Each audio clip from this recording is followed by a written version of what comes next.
Welcome to the Fresh Inspiration Show with founder and host Rhonda Liebig, energy revitalizer and mindset freedom coach and #1 best-selling author. We are here to freshly inspire you, uplift you, and transform you with our unique mindset transformation entertainment show. Get ready as we kick it into high gear, arousing your motivation in lifestyle, vitality, and business. But before we walk through the threshold and start the Fresh Inspiration Show, take a deep breath. Check in.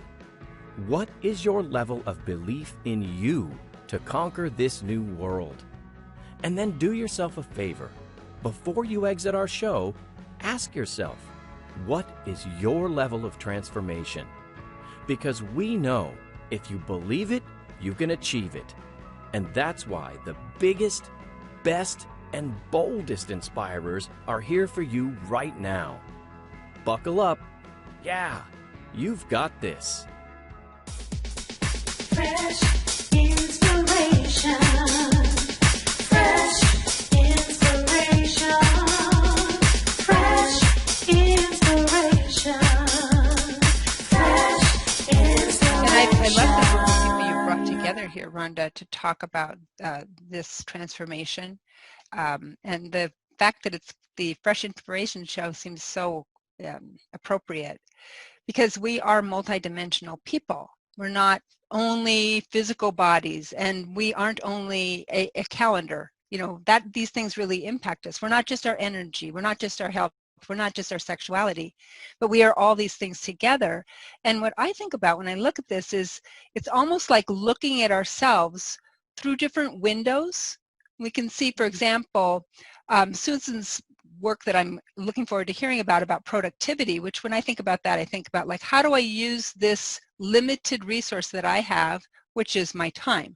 Like, how do I prioritize my time so that when I show up in the world, that at the end of the day, that my 3 things that I've said were priorities actually are things that I invested my time in. And that happens in relationship too. I mean, we talk a lot about wanting to have a romantic, a connected, a loving, a passionate relationship. But I wrote the book in 2016 called Too Busy to Get Busy for this exact reason. Hold on here, Jane. Oh, I love this. Too busy to get busy. Is that the title? That's the title. And yeah. And I'm sorry, Jane. I know you're on a flow. Let me just hold this. It's all right. For a moment. Now I got to tell you, I'm really excited about this conversation. Okay, Jane, you can keep talking now. Well, I'll tell you what, you know who loves that title are men. Mm. Men love the title. And I think it's because we tell them that. Hey, baby, I'd love to, but I'm just so busy. You know, like, just so busy. I'm so busy. You know, it's amazing. I love you. You are the most important. You are sexy. I'm just too busy. You look great. You are fabulous. It has nothing to do with you. It's just busy, right? Like I've got the kids, I've got soccer, whatever, you know, been there. I got the t-shirt. What? You don't get me sexy on. No. Yeah. Right. Yeah, we don't, because it takes so long, right? I mean, let's think about it. I'm a sex coach. So when people say, you know, I'm so busy, I don't have time to have sex. And I'm like, and in my mind as a sexologist, sex coach, so I have a PhD in human sexuality, and I'm also a trained sex coach and an energy coach. In my mind, I'm thinking, if you're like the majority of couples, this is a 5 to 7 minute activity you're talking about. And unfortunately, not an hour. Okay, hold on here. No, it's not for most couples. I'm not suggesting this is what it should be, but the studies show that couples spend about 5 to 7 minutes in actual sexual activity. It isn't a time management issue. That's not it. But if we talk about how long it would take us to go from feeling disconnected, feeling misunderstood, feeling like you don't get me and you've hurt me and all that, and to talk about that, that's hours, weeks, months. That's what I do with people over 6 months to help them unpack all the hurt and the things that have happened around sex and intimacy and everything else to get to that place where they can actually touch each other and feel like lovers instead of roommates, because that takes a long time, sometimes years. And for that reason, we're too busy because we don't have time for that. And I don't recommend that anyone have sex in a relationship when they're doing it out of obligation. So there are some people who are like, if you're a female, you're in a connection with your partner's a male, you owe it and you got to do it and check the box. I just am not down for that. To me, I'm helping people really open themselves up so that what's happening is heart-centered, it's heart-opening, it's transformational on a beautiful, deep level, rather than something that's just a physical act. And I don't mean that it has to be some kind of a romantic deal with candles and a bubble bath and all sorts of other stuff that's really a fake thing for a lot of people anyway. Yeah. I'm talking about just actually feeling like your partner gets you and you get him or her, and when you're with them you feel like you are alive and you're connected to your deepest self, that it's actually giving you real pleasure and not some kind of perfunctory thing. So Jane, I know that we're going to be talking about more things than what we're talking about right now. I wanted to hold you in that space for a moment. And so you're saying, because this can go in every space of our life, but I want to understand this, that you could actually be like this 100%, huh? Like you see that this is a part and a way of life of being that connected with your partner? Yeah. Mm. And it honestly, to me, is about, it really is about communication to me. So, and most of the people who come to me honestly would recognize that. They often say, we don't have sex, we don't communicate well about that. Many times, Rhonda, they've been to therapy. I train therapists and I get a lot of referrals from therapists. And as they say, some of my best friends are therapists. And I've been to therapy, but therapists have a different training. They're not trained to talk about sex specifically. So a lot of people have gotten marital or couples counseling and they've learned to communicate better. So they might be able to talk about a lot of stuff, but they can't talk about sex. They don't know how to say the things that actually need to be said. For example, it's often the case that and this isn't true of all relationships. I see a lot of couples where the woman desires more sex than the man. And I see a lot of lesbian couples. But in a case where it's the man desiring more sex than the woman, which is what we consider to be the norm, which is not actually the norm, but let's just use that case for discussion right now. Oftentimes the woman feels like she is being, she's not being received in any kind of way that allows her to feel like she can be vulnerable. And then she's asked to open, and that's what happens physically in the sex act between men and women. The woman opens to the sex act. She's asked to open, and it's a very vulnerable experience for women. She's asked to do that, but she's never felt like the partner opened to her. So opened the heart, she's asked to open her body, but there's not a balance in that energy there. And so she resists, and we talked about resistance already, because she's holding that back. She doesn't want to be vulnerable in that way because her partner hasn't been vulnerable to her. If that makes sense. I love that. Great stuff, my friend. We have Dusty Garside-Bernacki here, and she said, such a great topic. I know, Dusty, we're just transitioning in with Dr. Jane Gwynn, and that might not be specifically where you were going, Jane, but what a great transition into talking about being, working with couples and understanding that not all therapists are not trained to talk about sex in itself. So when you first start off, it is really connecting with the relationship, but then you're also connecting just what the sex act really, like the flow and the love and the communication and the opening up to each other, that is, that's the part that I think gets missed a lot, because sometimes you feel vulnerable because of something, but you don't realize it's because you haven't felt like your partner has opened up, or maybe you have some things that you need to work on to communicate better. Totally true. Yeah. Communication here is so critical. And this is also because of our society, right? So there are so many things that we just chit chat about. We go to Starbucks.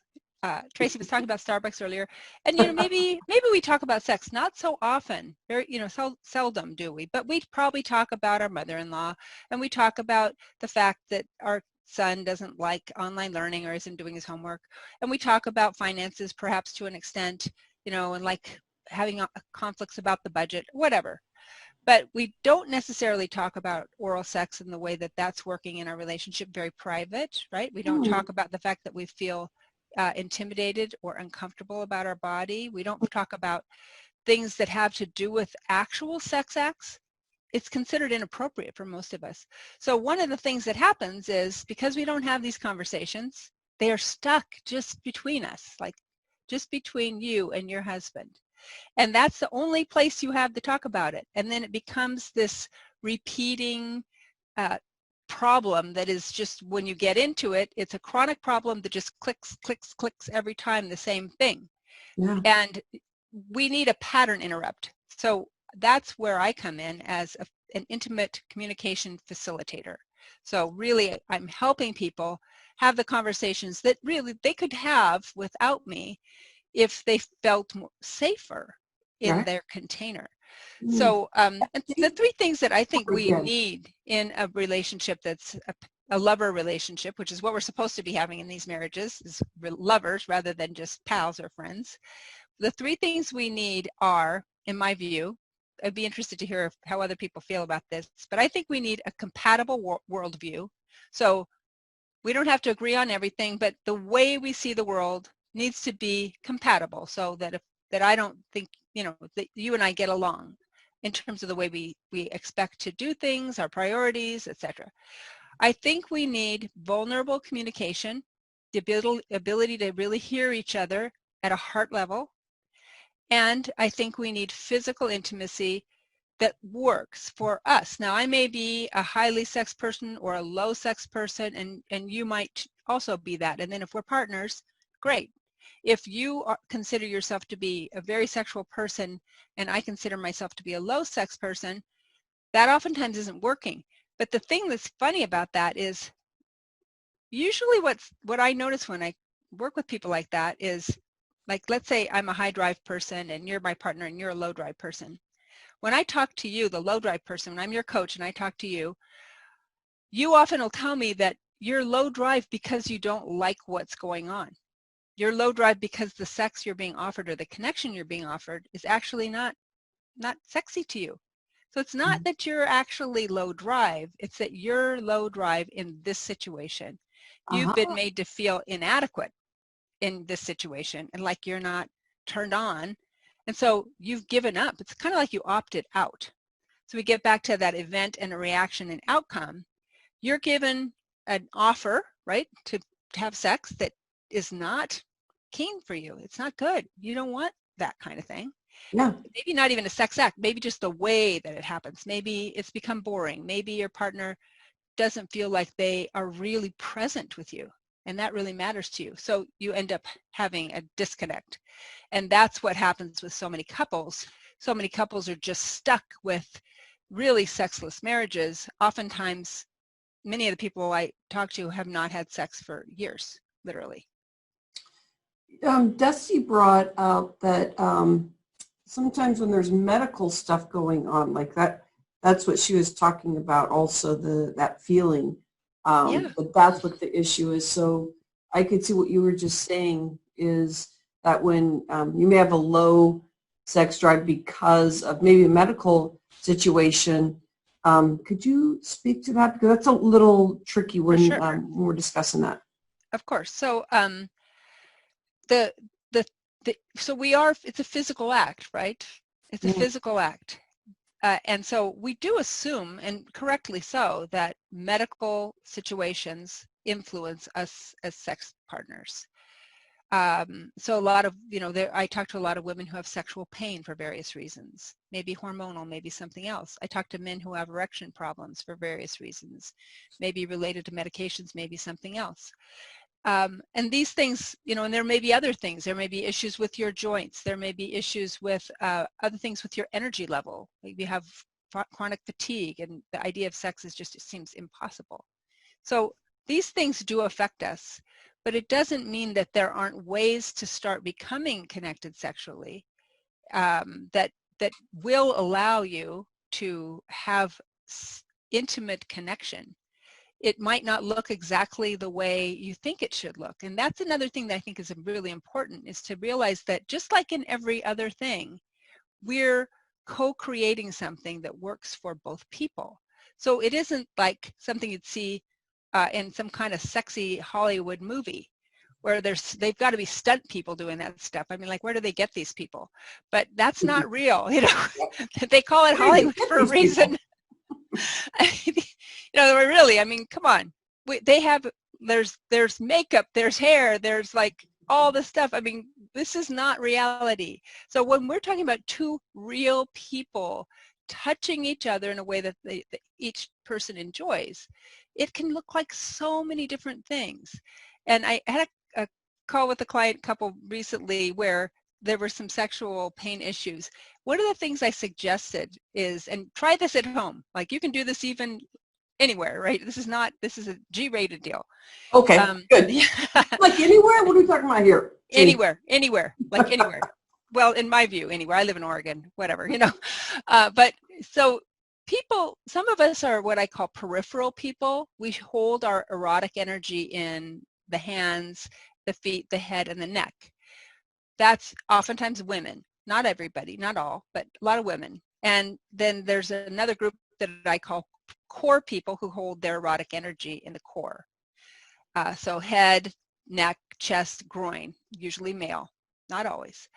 So if you're a peripheral person, now if you're a core person, this won't work anywhere. But if you're a peripheral person, like if you're a male who wants to be with a woman and have her become more open to you, take your fingers and put them at the tips of her finger and then stroke gently toward the elbow on the inside. Ooh. And then pick it up and do it again.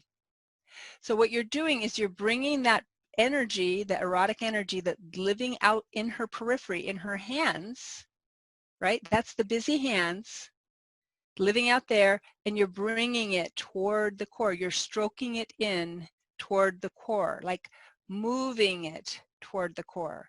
Or her feet, you move from her toes and move up toward her knees, not past where the soccer uniform would be. Okay, that's where a lot of people get into trouble. They start messing with the area under the soccer suit. Don't do that, because that's an area that's more private to peripheral people, to women typically. So you can also rub her head.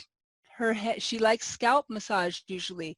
You could comb her hair. You could rub her neck or her face oftentimes. You're bringing this energy into the core, bringing it in. And even if, as Dusty mentioned, there's medical problems sometimes, I have yet to find a woman, someone who identifies this way, who does not like this, and where it doesn't start to soften her and melt her and allow her to really come into her core and to start to become more connected to herself sexually, because she's living in the outside, she's doing, she's being, she's thinking, right? She's thinking, she's at Costco in her head all the time, and she's running around and she's doing the shopping or whatever she's doing. You know, I don't know what she's doing now, but she's busy. She's doing the Costco. She's doing it, and she's not, and then her partner, you know, is like, why won't you have sex with me? And she's looking at him like, I'm not even there. Like, I'm so far from there. Now, if you want to connect to someone who's a core person, a male usually, what I recommend is men oftentimes love having their heads massaged. This is probably why they have such short hair. They like going in and getting a haircut every time because you get a head rub out of that. That's awesome. They don't call it head for nothing, right? They like that. That's an awesome thing. Here we go, Ginger. Here she goes. And neck and back massages on a male, really amazing. And then men often like it if you just grab them in the if they're wearing a pair of Levi's or trunks or something, and just grab them in the front in a gentle and nice way, just to recognize that you see their masculinity, you touch them there, rather than acting like anything about you as a sexual male, I just refuse to acknowledge and validate. Like, I don't even see you as a sexual person. and because I'm threatened that you're going to request sex from me, and I don't want to give you the wrong idea. Yeah. We've also been socialized to think that if men become sexually turned on and we don't perform, that somehow they'll be damaged or injured. That's just a lie. So anyway, just got to let that, the blue balls thing is and always has been a lie. So Hey, I see us don't let them taking tell you notes that. here. That's not true. I see us taking notes here. This is great. Yeah. Really Anyway, good information. that's how. Jane, I like because I like around my ankle, just touch and start. It brings on this like release of like, oh, I feel so good. Or Nice. so I've been dealing with my back. Jeff has been, massaging. I said, just hold my hand, and I could feel everything. So I must be that kind of person that Yeah. really likes those touches. Do you like having your head rubbed? I do. I like my head and my face and Yeah. my hands and my ankles. Yeah, definitely. Nice. Well, you have a little, you can do that anywhere. It's G-rated. Woohoo! Now somebody's watching this, they may think, oh, look what Rhonda's doing. Yeah. Well, Dr. Jane brought it up. There we go. it's actually good. It's good for us to recognize that this part of ourselves is normal and healthy.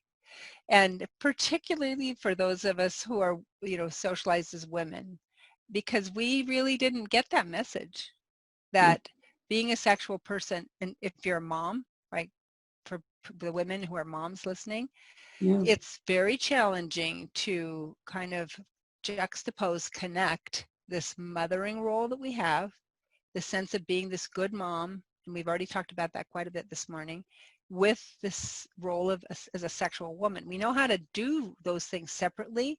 We don't know how to connect them, to allow them to overlap. That's a hard one, Jane. Yep. That's a hard one. Mm-hmm. Say more. Hmm. Hey, look, I'm getting sex advice from Jane. Yeah. It is. So Jane, am I speaking to what you hear from a lot of people? Because as a person that thrives as being a mommy, Yep. 12 years ago, I came home and left corporate life, and I got to be this person that I get to experience these days. I didn't know it was in me. So at home, the mother and father, my hubby, he was raised differently. So I keep seeing myself as a parent in the relationship that I have with my husband to make sure we're on the same page. So to be able to transition and do it quick so that I can be with him fully is it is a challenge. Like I love to be intimate and I love to have those vulnerable conversations. At home, doing it consistently is a challenge. It's not weird or not expected, but it definitely is harder for me to be in the conversation when when we get to have some time together. Yep. I totally hear you. True for you, true for me, true for all my clients. True. It's challenging. And we think that if our kids overhear a sexually explicit conversation, I wonder what we actually think. So there's some kind of, like they're going to be harmed. Or if they hear us having sex or are aware of that they're going to be harmed. And somehow, like, why do we think that they're going to be harmed by that? That's an interesting question. Right, But 'cause it's in our life culture, stuff, we do right? think that. What? Jane, you're talking about because it's life stuff.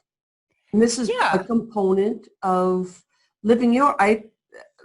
It's part of living. And what I think about is when we have the sexy music on, I go, well, the kids already know what's going on. That's what happens. That's what happens for us. Like we just love music. And I'm like, yep. And now they know. Now they know what's They happening. know the door is closed. And now they know.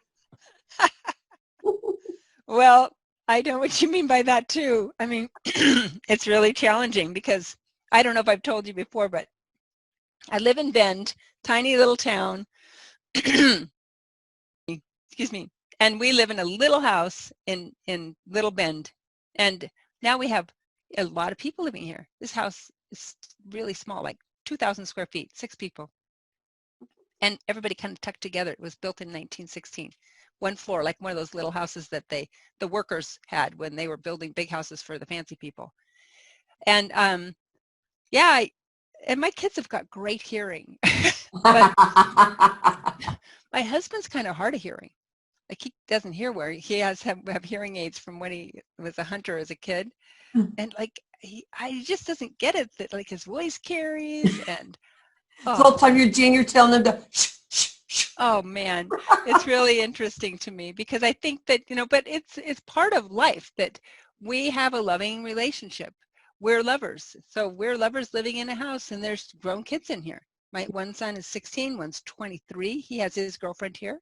They're very quiet. I don't know what's going on there. Don't need to know. But yeah, it's challenging, but I think that our kids do know that we have a sexually active relationship, and we make no, you know, we don't hide that at all as a couple in terms of conversation. He makes a lot of little comments, you know, and you know, and I'm the one who's usually, you know, just kind of like trying to keep things so it's like I can feel comfortable, Yeah. but it's still but I think it's more energetically, it's the management of the actual activities is one thing. It's the energetic management I think is more challenging. Like how do I open myself as a sexual person when I'm trying to help Max with his homeschooling, for example, or Yeah. deal with the fact that Leo just graduated from University of Oregon and this, you know, he'd like to get a job and, you know, there's no jobs or whatever. My daughter just left to go back to university in Chicago, who's been home studying biochem. You know, how do I manage like the head space that I'm in about like those things? And again, I've been doing this for 33 years, the parenting part, so I've got a lot more years on you in terms of experience. I've been managing this part. And honestly, my story of how I got into this is I didn't have any road out of that when I was younger. And it almost destroyed our relationship because I was so into my kids. I was so into parenting. I was so into everything to do with that. I was such a super mother that it ended up almost destroying us because, of course, as things would go, Jim was, you know, getting hit on by other women, and I was like all about the Cheerios and the mac and cheese and like the costumes for Halloween and like really annoyed all the time because I had so much to do. I was way too busy. Okay, Yeah. I was too busy to get busy. That's why I wrote the book. That's why I do what I do, because Yeah. I know what happens. But I thought I thought that was more important for my family to be that woman than it was to be a lover, and that was the lie, because it really was draining me, and it was disproportionately putting me into this mothering role, which my kids didn't need. They Yeah. needed me, but they didn't need me to be just like hanging on every grade card and every viola concert and, you know, like all my ego and connection to them and my role as a mom, that was how I got all my ego strokes. I So love that. that Do was you a want shift. me to share with you what Melody said? You bet. How else do we teach her? Because it's a great question, Jane. Do we teach our kids what is normal and it's okay to be a sexual central being? Socially, sex is still a taboo subject, unfortunately. Can we unpack this a little bit, Jane? I think there's a couple things here, but maybe you see a few.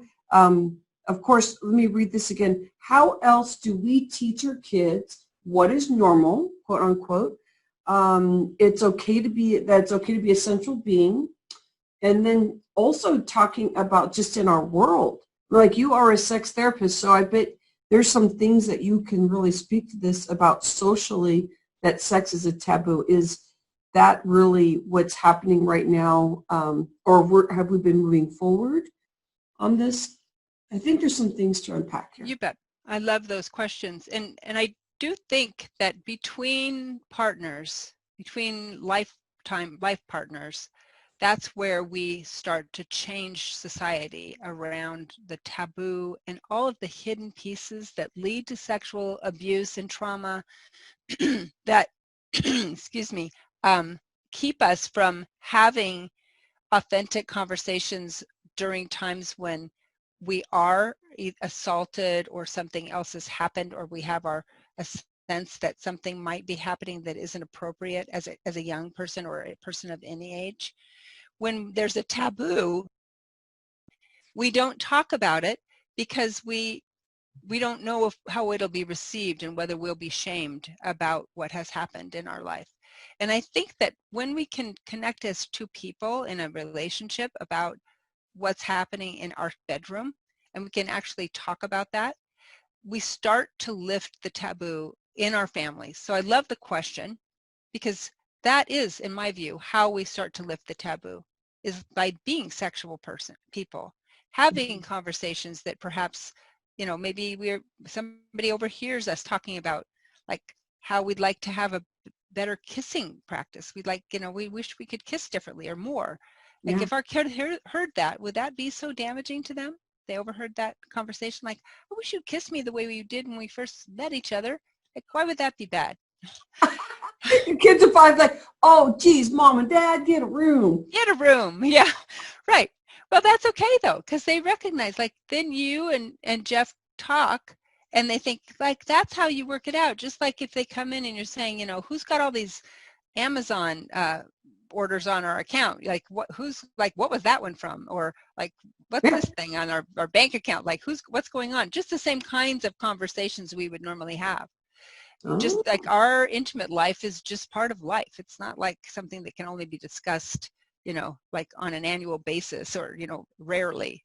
I suggest people talk about sex several times a week in some way or another, like 2 to 3 times a week, that talking about sex, sexuality, your sex life, how you're liking it, what happened, what didn't happen, that happened regularly. It doesn't have to be around the kitchen table, but just that it's in your life on a regular basis. Jane, I find that as I've cleared through sexual abuse, that it opened me up so much to be able to be so relaxed having these conversations about what is important to me and not being so embarrassed. There was a lot of shame around what I was feeling, and it made me so upset that I couldn't express myself, but I also felt the feeling of this hovering of stuff going on. I'm finding this discussion to be even more healing for me. And as I look through our discussions here, what people are posting, I'm finding that we're all coming from different angles. And so some of the questions that have been brought up, is there something you want to bring together, or a feeling that you have that maybe we haven't spoke to put it with a bow here? We have about 10 more minutes together before we open up the symposium with Dirk, you and me. Well, I think the key piece, Rhonda, and I love that you shared that as the conversation is happening, that it is starting to lift some pieces for you around your history. And, that sense of being able to process and allow things to flow through without being reactive. As we talked about this earlier, that the past, the stories that we have about that causes a reaction in us. So when we talk with a partner or with, a trusted friend or with a coach, when we talk about these things, when we talk about sex, sexuality, intimacy, it allows us to continue to just kind of lift and lighten our energy so that we can start to show up, drop our shoulders, as Dirk taught us this morning, stop being so guarded in our bodies. It's like, how can we be sexual when we're like living like this, right? So we can kind of start to open up. And yet we are so vulnerable when we talk about sex that we don't have any kind of modality or a way to talk about it without it just blowing up. So when I teach people a 7-step process for that, the key pieces, and if anyone's interested in this, I would be delighted to send them more info about it, but the key pieces are that it's an intentional conversation.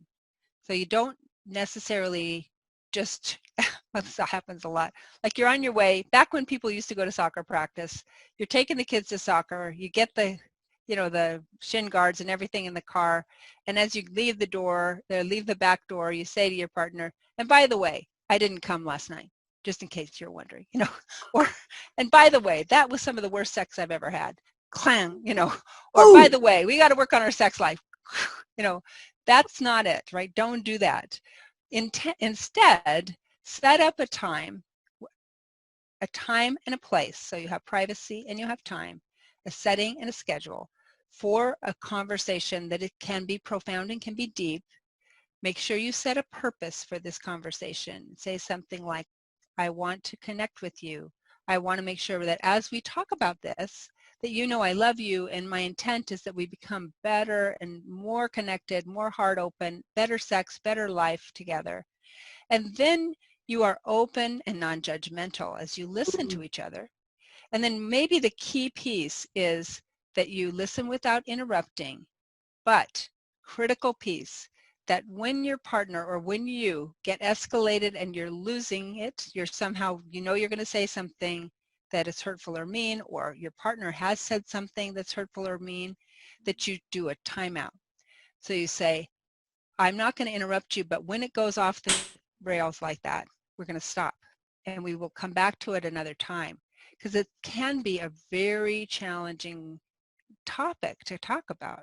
Yeah. And so often people say things that they regret and that are really harming. So those things are what I recommend people do to have specific healing conversations about sex.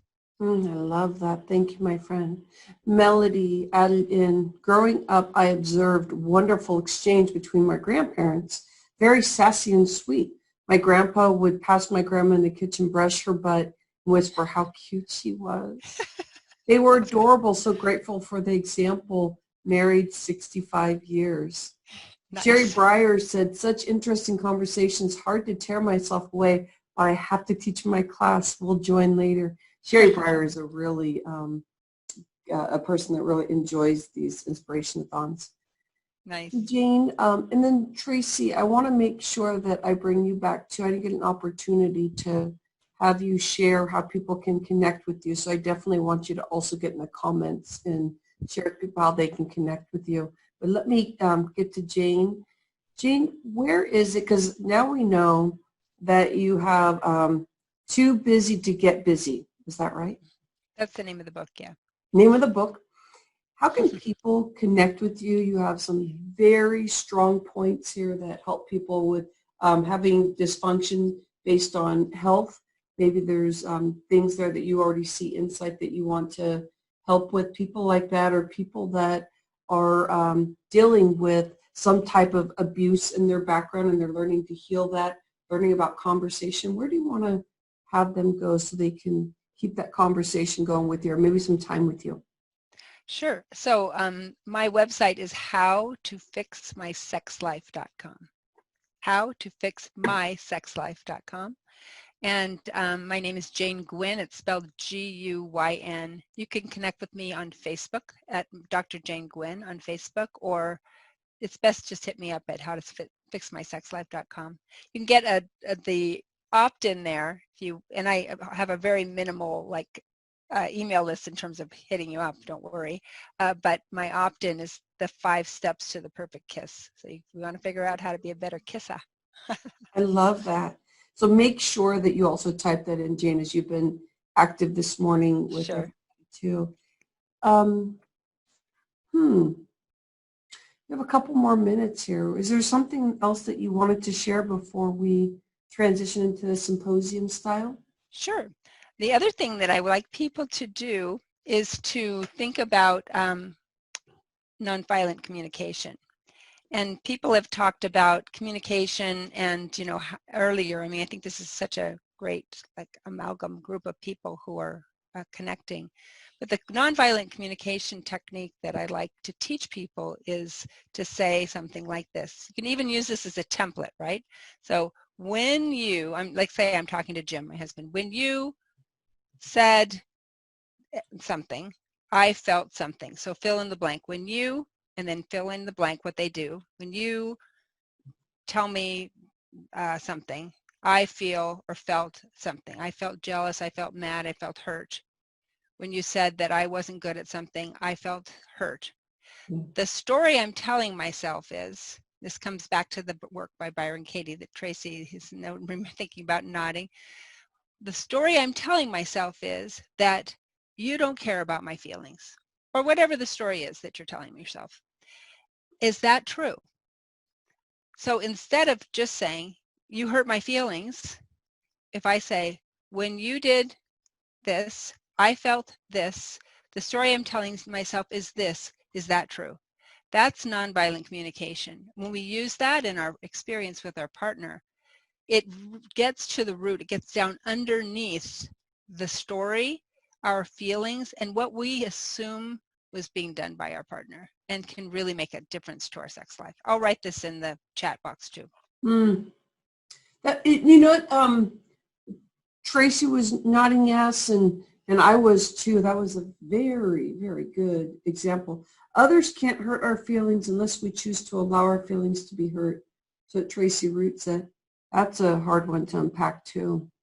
You know, it's hard to, our feelings and emotions can go anywhere. And it's a lot of the self-insight and work that we do to understand, my feelings are hurt, you know, and how you can relate with that. And so as we're talking, Jane, I feel like I'm floating through the space with you because you gave really insightful information about being intimate with some people. What I'm noticing is that some people decide just to be solo. But you do see that, well, wouldn't that person be happier if they had somebody if they, you know, they could love on? I always think about that because that runs in my family of being solo and that, you know, and stuff like that. It's probably a generational thing. And with what you're saying is could be very healing in so many different layers. We did different layers. But I see even people like that that really need to, you know, kind of just reevaluate life and how, if you start communicating, how that can really show up and not feeling ashamed about communicating and sharing about your sexual space, but also just about what you said. You talked about the relationship there. Nailed it. You know, it's a huge part of relationship, but it's also something that we think is just a physical act, and it's actually multi-layered and very holistic. It involves everything, and then we can heal a lot of other things through the physical act. So it has both pieces. Yeah. It's really a powerful piece that we shouldn't leave to the side, honestly. Yeah, I find that to be a very easy thing to be able to manage, that last component that you threw in there. Thank you. Tracie, did you want to add into this? Because I saw that you posted in our group, but did you want to add where people can find you? Because you gave such great information an hour ago too. Sure. Well, it's actually really simple. And Jane, thank you so much. Like that, the last thing just wrapped it all up so perfectly for me about, you know, which is why obviously Rhonda brought us all together, because we're all talking about the same thing, even though we cover different specialties, right? That no one can hurt our feelings unless we are choosing to let our feelings be hurt. But if we say, you hurt my feelings versus my feelings are hurt, those are two different ways of talking to someone. And I love how you're modeling that conversation. So thank you. For me, as far as contacting me, it's super easy. Here we are on Facebook. I'm at all the places. I love it. All instant messaging or Messenger, all that. Just search my name and you'll find all my pages and all that kind of stuff, personal friends, whatever. The main way probably to keep posted on what's happening is to go to the Gather website, which is gatherinsantacruz.com. We've got an amazing newsletter that we send out every couple of weeks that is not really only about me, but really about what we're trying to bring to the community, which is all kinds of opportunities for learning and growth in community. So that's the best place probably. And the Fresh Inspiration Show is part of that community. Absolutely. Very, very part of that. Yep. It's not just that we're coming August 9th, if that works out, but it's about being part of the community and learning about Santa Cruz. And whenever we go into any community, we really do have to understand, you know, what's happening there. And so it's a great way to stay connected. Well, and what we're trying to make sure that people remember is just because we can't physically be together doesn't mean we're not still together. It's just different. It's not wrong, and it's not temporary, right? We're going to be in virtual community, online community forever at this point, even when we bring in-person community back into our lives. So we're definitely here to support others who are growing their businesses and their voice and bringing amazing things to all of their people and to the whole community. So we're thrilled to have the Fresh Inspiration Show be a part of that, and lots of other amazing people as well. Wonderful. Hey, Dirk, are you ready to add into this symposium style? I am ready.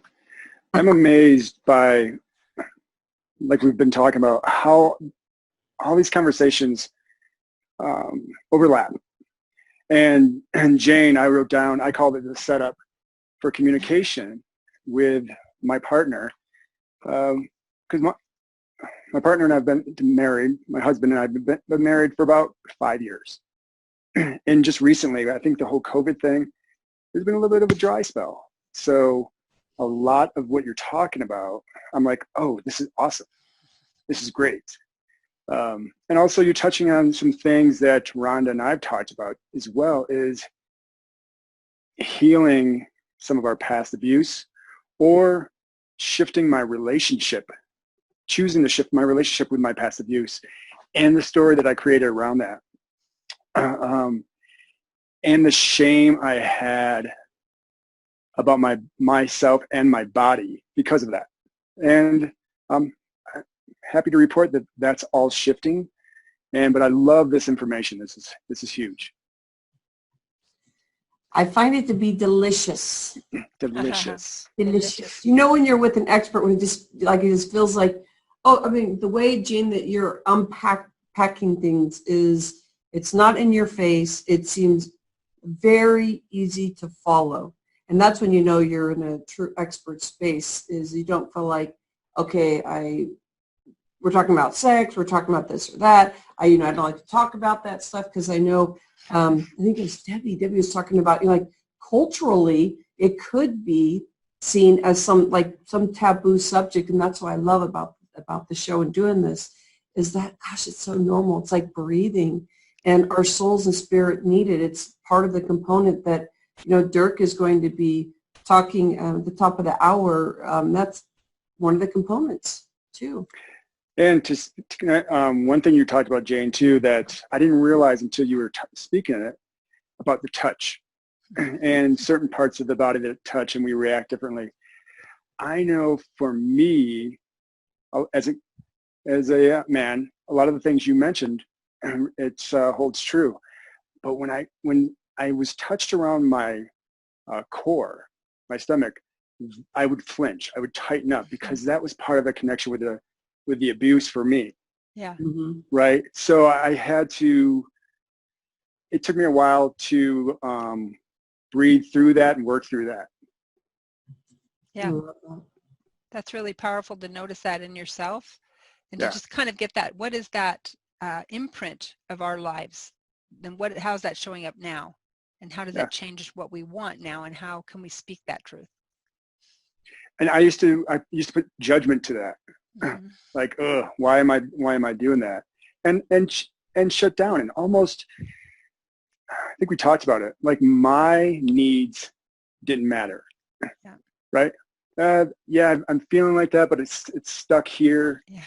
I can't speak my truth, because I'll be judged, I'll be left, I'll be whatever. Yeah. So yeah. Thank you for sharing that. Yeah. Thank you. I've learned a lot. It's I had a podcast for a year, and my partner who was doing the podcast, she lives in Sweden, and she was focused in on the clearing of the sexuality and money. That was a really big thing for her. I loved having this subject every single week. I feel like there's so much healing around this, because I never got the opportunity to think that this was normal.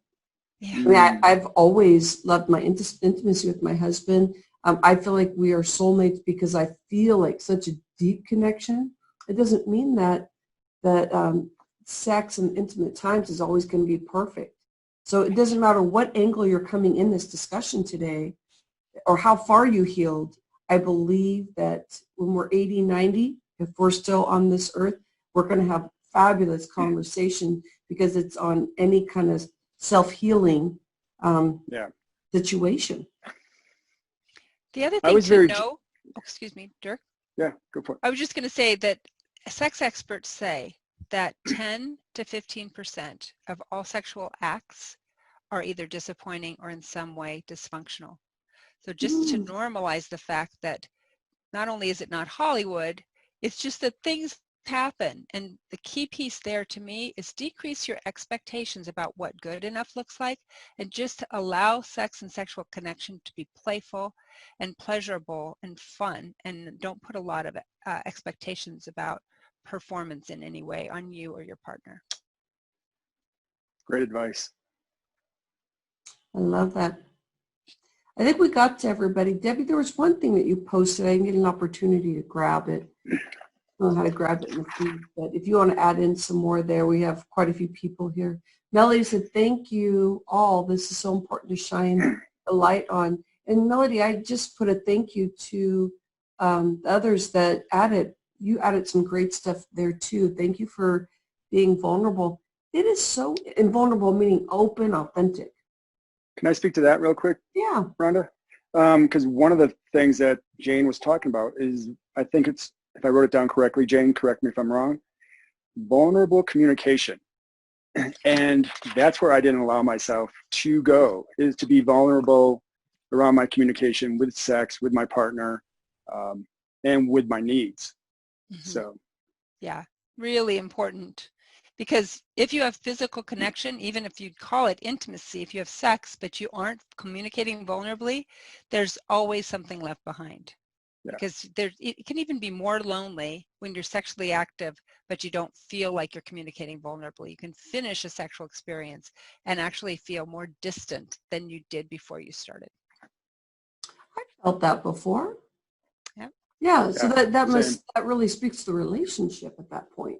Yeah. What's going on? Dirk, you and I are healing from Jane. Everybody else, this is awesome. We are. And from what Tracie said too.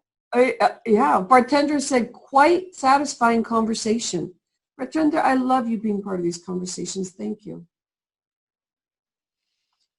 What were you saying, Dirk? Oh, from what Tracie was saying, how these conversations are overlapping and how they're healing, and it's awesome. So, Dirk, I feel like that's like one of my specialties. Like people separate health and separate business and separate sex. I mean, like I feel like everything is threaded because we're all talking about authenticity and about love for each other, or the person that's love in our life. How can we be productive in our business if we're not having fabulous, intimate space with people? And that could even be just your close friends. And we're not talking about sex overall, because sometimes it's the intimacy with your friend, having the conversations and being open. And so, Jane, you did talk specifically about that whole thing around sex, but I know that you were speaking about, you opened the lid for this thing about relationships, about being vulnerable. Right, because if you can talk about sexually specific things, which we consider taboo and so challenging, you can talk about other things.